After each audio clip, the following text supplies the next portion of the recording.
La Revolución Mexicana de 1910 al 20 fue un conflicto de alianzas cambiantes, asesinatos, revolucionarios campesinos, un ataque a Estados Unidos e intervención en México. La década de lucha costó cientos de miles de vidas, dio lugar a nuevas constituciones y gobiernos, y para algunos convirtió bandidos en héroes.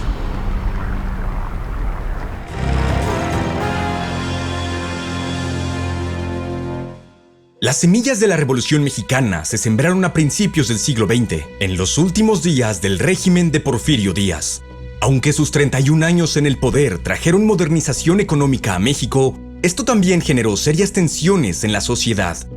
La mayoría de los 13 millones de habitantes en México eran campesinos y estaban descontentos con el gobierno de Díaz. Esto debido a que el campo estaba dominado por las haciendas, grandes propiedades agrícolas pertenecientes a unos pocos terratenientes. Para 1910, el 80% de los pueblos formaban parte de las haciendas, donde la gente trabajaba como jornaleros, quedando solo el 20% bajo control de los campesinos. Para ellos, las haciendas devoraban sus tierras, especialmente de las comunidades indígenas, y reemplazando su independencia con salarios bajos y malas condiciones de trabajo. Y todo esto estalló en 1910, pero el desafío al poder de Díaz no vino directamente de los campesinos, sino de Francisco Madero, que también era un terrateniente. Contaba con el apoyo de la clase media, que deseaba una reforma política y electoral, pero no una revolución extrema. Madero también quería ganar el apoyo de los campesinos descontentos, así que anunció el Plan de San Luis, que prometía devolverles gran parte de sus tierras. El 20 de noviembre de 1910, aunque exiliado en Estados Unidos, hizo un llamado a los mexicanos para levantarse contra Díaz. Tras cierta duda, los campesinos del estado de Chihuahua se alzaron y lograron derrotar al ejército federal. Al principio siguieron a Madero, pero pronto el levantamiento se les salió de control. Para contener la revolución campesina, Madero y Díaz se reunieron y firmaron los acuerdos de Ciudad Juárez para una transición del poder. Después de la renuncia de Díaz, Madero ganó las elecciones en noviembre de 1911. Así los campesinos se alzaron en revuelta, lo que condujo a que Madero se convirtiera en presidente. Para Madero y la clase media, Díaz había caído y la revolución había cumplido el propósito. Madero dijo a los campesinos que entregaran las armas antes de que pudiera aplicar el plan para devolverles la tierra, pero los campesinos se negaron. Uno de los líderes campesinos más importantes era Emiliano Zapata, un hábil jinete del estado de Morelos. Bajo su mando, el Ejército Libertador del Sur ya había comenzado a recuperar y distribuir las tierras tomadas a las haciendas al inicio. Cuando la revolución estalló, Madero aprobaba a Zapata, pero se distanciaron cuando este se hizo radical y se negó al desarme. Zapata imaginaba una sociedad donde los campesinos armados pudieran proteger sus tierras y presionar al gobierno. Cuando Madero le prometió nuevas leyes y entregaba las armas, él respondió: "Me llama la atención que no habrá más leyes que armas".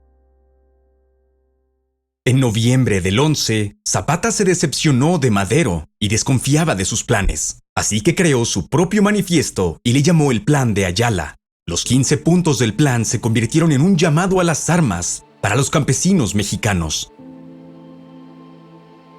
Damos aviso que respecto a los campos, maderas y agua que los terratenientes han usurpado, los ciudadanos que tienen los títulos correspondientes a estas propiedades entrarán de inmediato en posesión de estos bienes inmuebles, de los cuales han sido despojados por la mala fe de nuestros opresores, y mantendrán a toda costa, con las armas en mano, dicha posesión.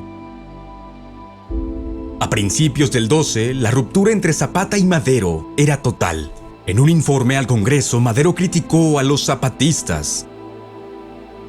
Afortunadamente, este amorfo socialismo agrario, que para la ruda inteligencia de los campesinos de Morelos solo puede tomar la forma de un siniestro vandalismo, no ha encontrado eco en otras regiones del país. Madero se había separado de los campesinos de Zapata, pero estaba equivocado sobre los campesinos del resto del país, que también comenzaron a rebelarse. Pero la caída de Madero no vendría de manos de los campesinos, sino de otros enemigos más cercanos. En febrero del 13, los generales Bernardo Reyes y Félix Díaz, que habían servido al dictador Porfirio Díaz y luego se rebelaron contra Madero, fueron liberados de prisión. Reunieron 2,000 hombres y asaltaron el Palacio Nacional en Ciudad de México, dando inicio al periodo conocido como Decena Trágica. Madero ordenó al general Victoriano Huerta aplastar a los rebeldes, pero Huerta no tenía prisa, ya que él ambicionaba el poder.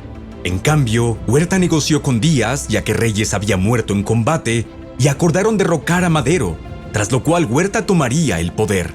Este acuerdo fue firmado en la Embajada de Estados Unidos, ya que el embajador estadounidense Henry Lane Wilson apoyaba el golpe, con la esperanza de que Huerta trajera estabilidad y protegiera los intereses de Estados Unidos. Wilson expresó después su pobre opinión de Madero. Madero era una persona de intelecto insano, de educación y visión imperfectas. Llegó al poder como un apóstol de la libertad, pero simplemente era un hombre de intelecto desorientado que por casualidad estaba en el ojo público en el momento adecuado. En los últimos días de su gobierno, en el bombardeo de la capital, sus cualidades mentales, siempre anormales, se transformaron en una homicida y peligrosa forma de locura.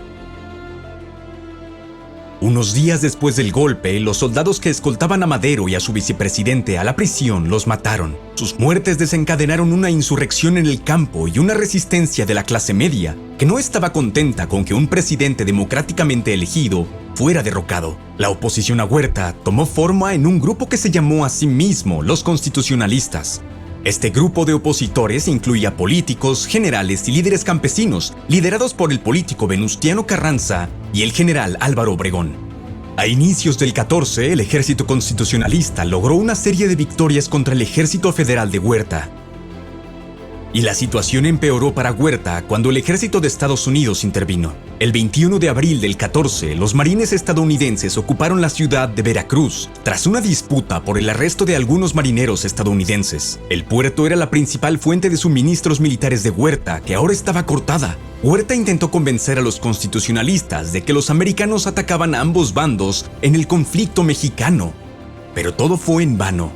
Las tropas estadounidenses permanecieron en Veracruz y el ejército constitucionalista continuó sus ataques contra el ejército de Huerta, alcanzando la Ciudad de México en julio.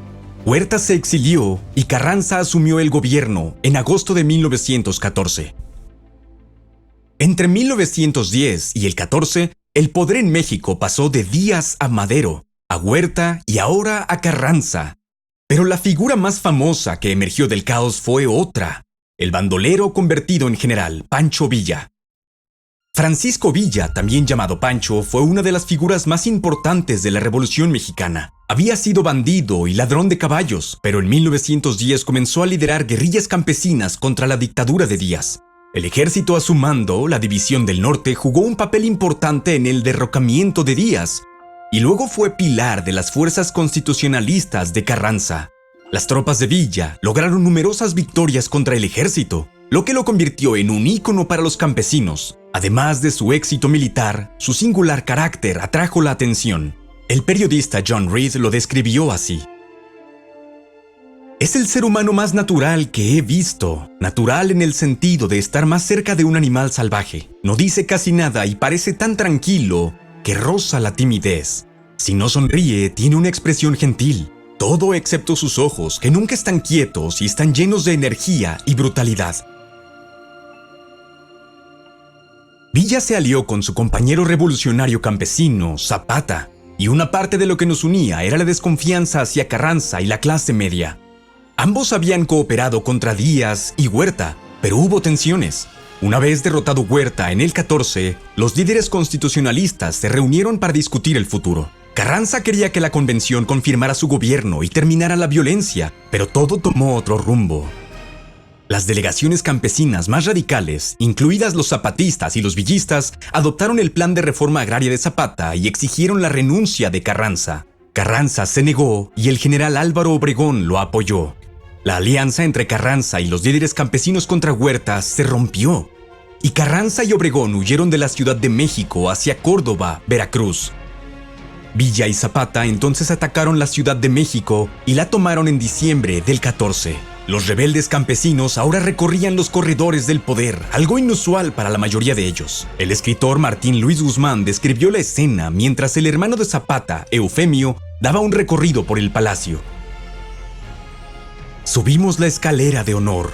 Mientras él subía cada peldaño con sus pantalones ajustados de costura ancha, su camisa de dril abierta por debajo de la cintura y su sombrero excesivamente ancho, parecía simbolizar los días históricos que estábamos viviendo. Su visión tosca, no humilde, contrastaba con el refinamiento y la cultura anunciados por la escalera. Un embajador habría subido respetuosamente estas escaleras. Eufemio se movía como un joven mozo de establo que cree que de repente se convertirá en presidente. Los revolucionarios habían tomado la capital, pero ni Villa ni Zapata reclamaron el poder. Su prioridad era el poder regional y la reforma agraria, no gobernar el país. El mismo Pancho Villa lo resumió así ante Zapata. Soy un guerrero, no un estadista. No estoy educado para ser presidente. Aprendí a leer y escribir correctamente hace solo 2 años. ¿Cómo podría yo, que nunca fui a la escuela, esperar poder hablar con embajadores extranjeros y los cultos caballeros del Congreso? Sería malo para México si un hombre sin educación fuera presidente. Villa y Zapata creían que el poder debía recaer en un representante de la clase media y apoyaron a Eulalio Gutiérrez como presidente interino. A esta facción se le conoció como los convencionistas. A comienzos de 1915 había 2 gobiernos en México, los constitucionalistas con Carranza y Obregón y sus antiguos aliados, los convencionistas bajo Gutiérrez, con el apoyo de los campesinos. La revolución entonces se convirtió en una guerra civil. Las fuerzas de Villa y Zapata ahora tenían la ventaja y hubo llamados para avanzar hacia el bastión de Carranza en Veracruz. Pero ninguno de los líderes campesinos quería alejarse demasiado de sus bases en Chihuahua y Morelos. También había tensiones internas entre los convencionistas. Muchos se oponían a que los soldados campesinos atacaran a residentes adinerados. Esto provocó enfrentamientos y en enero de 1915, Gutiérrez y muchos de sus ministros huyeron de la capital y se unieron al bando constitucionalista. La negativa de Villa y Zapata a atacar Veracruz le dio al general Obregón el tiempo necesario para reconstruir sus fuerzas en el nuevo ejército de operaciones. Lanzó una ofensiva y recuperó la Ciudad de México, donde Carranza logró reclutar a 9,000 personas de los sindicatos para formar sus nuevas brigadas rojas. Villa y Zapata se replegaron a sus estados y sus ejércitos se separaron. El ejército de operaciones de Obregón atacó primero a Villa, librando batallas en Celaya en abril y Aguascalientes en julio. Al acercarse a Aguascalientes, Obregón informó sobre las serias dificultades que enfrentaban. Tenemos suministro solo para mañana y nuestra munición limitada apenas es suficiente para tomar un pueblo por asalto. A 4 leguas de Aguascalientes, imposible retirarse porque no hay suficiente munición ni provisiones y además sería muy molesto. Perfectamente consciente de los riesgos que estoy tomando, todos nuestros hombres comenzarán el avance a Aguascalientes mañana al amanecer, con esperanzas pero poca certeza debido a la escasez de municiones de ocupar el pueblo. Este ataque arriesgado dio frutos. Obregón ganó una victoria decisiva y las fuerzas de Villa huyeron a las montañas. Los constitucionalistas le ofrecieron amnistía a Villa, pero él se negó y volvió a la guerra de guerrillas. Obregón también perdió un brazo en la lucha. Mientras tanto, Zapata quedó aislado en Morelos. Logró reocupar brevemente la Ciudad de México, pero en su mayoría fue dejado solo mientras Obregón se concentraba en Villa. Zapata aprovechó este tiempo para desarrollar su concepto de comuna de Morelos, que planeaba la redistribución de la tierra y la industria. Los líderes de la revolución se habían distanciado y comenzado una guerra civil. Al otro lado, en Estados Unidos, el presidente Wilson comenzó a preocuparse por cómo los problemas en México afectarían los intereses de Estados Unidos y tomó medidas. La política de Estados Unidos en la revolución había sido inconsistente, ya que habían apoyado a varias facciones en diferentes momentos e incluso vendieron armas a Pancho Villa. Ahora que Villa estaba derrotado, Wilson quería estabilidad, comercio y acceso a los campos de petróleo, por lo que reconoció el gobierno de Carranza. Villa se indignó al escuchar la decisión de Estados Unidos y declaró: "Declaro enfáticamente que hay mucho que tengo que agradecer al señor Wilson, porque él me libra de la obligación de dar garantías a extranjeros, y especialmente a aquellos que en un tiempo fueron ciudadanos libres y hoy son vasallos de un profesor de filosofía evangélico. No asumo responsabilidad alguna por eventos futuros". Algunos han argumentado que luego de la derrota en Aguascalientes, Villa comenzó a ser más imprudente, y en enero del 16 sus hombres ciertamente lo fueron. Detuvieron a un tren que transportaba 17 ingenieros estadounidenses en Chihuahua y los ejecutó. Villa negó haber dado la orden de los asesinatos, pero esto es debatido. En febrero, Villa dirigió a 140 combatientes en una incursión a través de la frontera, llegando a Columbus, Nuevo México, el 8 de marzo. Sus fuerzas atacaron, pero dispararon contra un establo que confundieron con un cuartel y mataron a muchos de los caballos que planeaban robar. Unos 300 hombres de la caballería de Estados Unidos estaban en la ciudad y respondieron al fuego, pero los hombres de Villa lograron saquear el centro de la ciudad antes de ser repelidos. Esta fue la primera invasión de suelo estadounidense desde 1812 y dejó 17 estadounidenses y 100 villistas muertos. Existe mucho debate sobre por qué Villa lanzó el ataque en Columbus. Hay quienes dicen que fue una venganza por el reconocimiento de Wilson a Carranza, otros que fue una venganza contra un traficante de armas, y otros más que Villa quería provocar una guerra entre México y Estados Unidos, en la cual los mexicanos se unirían en torno a su liderazgo antiimperialista. Sin importar la razón, la incursión presionó a Wilson para tomar represalias, pero él no quería una guerra total con México.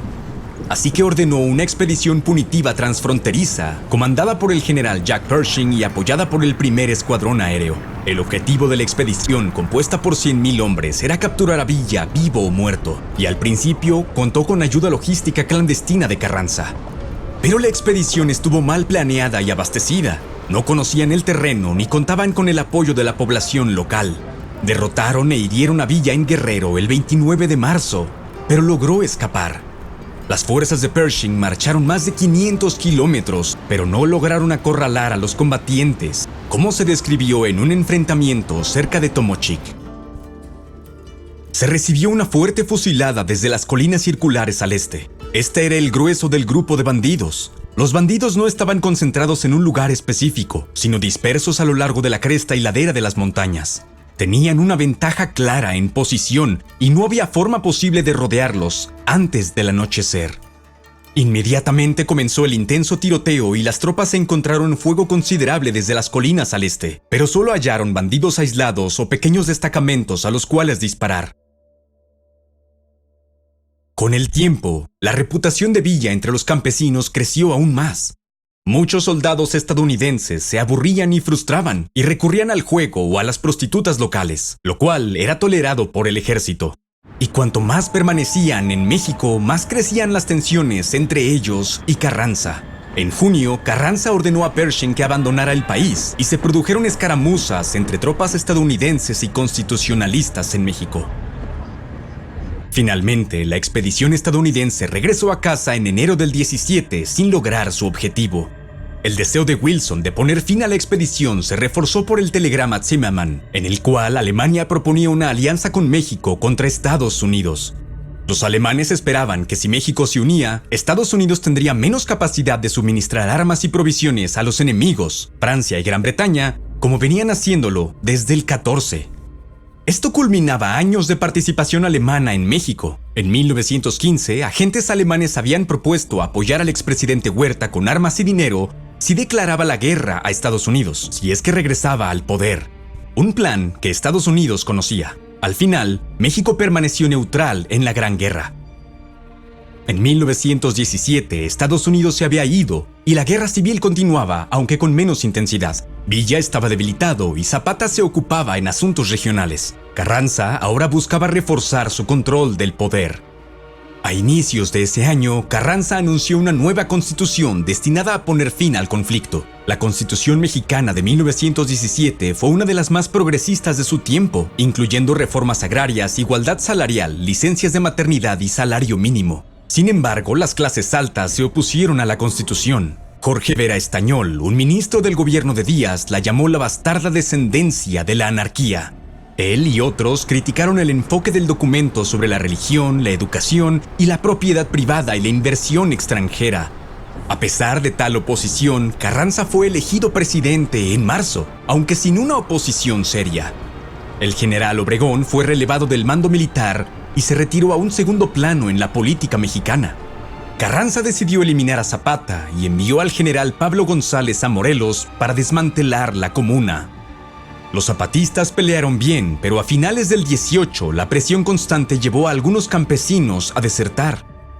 Zapata estaba desesperado por conseguir aliados e incluso contactó bolcheviques. También se enteró de una disputa entre el general Pablo González y uno de sus oficiales, el coronel Jesús Guajardo. Así que Zapata intentó convencer a Guajardo de unirse a la revuelta.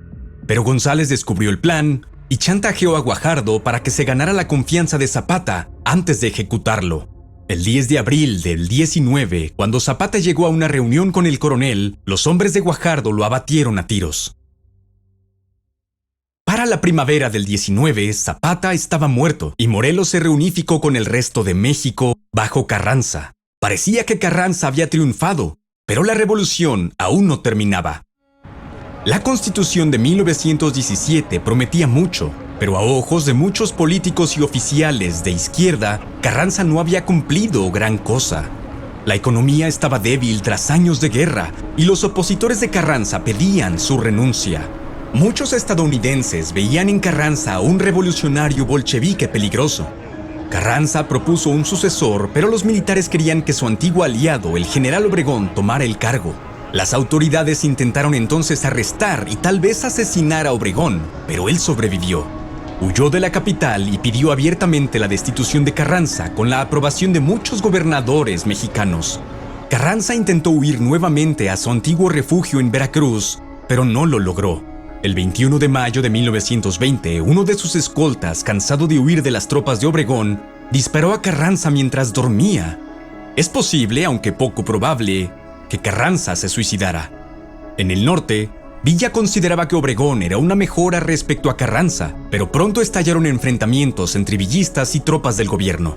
Después de años de lucha, ninguno de los dos bandos deseaba una guerra y en julio, Villa acordó de poner las armas a cambio de una pensión militar y una hacienda de 10,000 hectáreas. Obregón ahora tenía el control del país y nombró un presidente interino antes de ganar las elecciones y ser investido como presidente de México el 1 de diciembre de 1920.